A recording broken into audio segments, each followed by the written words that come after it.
Patak na naman ang ulan sa bubong ng bahay. Di maiwas ang gumawa ng hindi inaasahang bagay.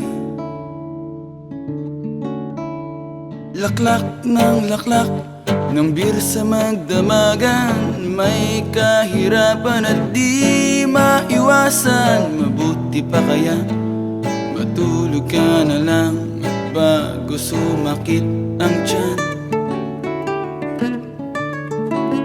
Ang araw ko'y nabubusisi, ako ang nasisisi. Bakit ba sila ganyan? Ang pera ko'y hindi magkasya, hindi makapagsini, at ayaw namang dagdagan. Ubus na rin ang beer, kaya ano na lamang, lahat sinusubukan kahit walang pulutan. Ang buhay ng tamad, walang hinaharap, ni konting sarap man lang.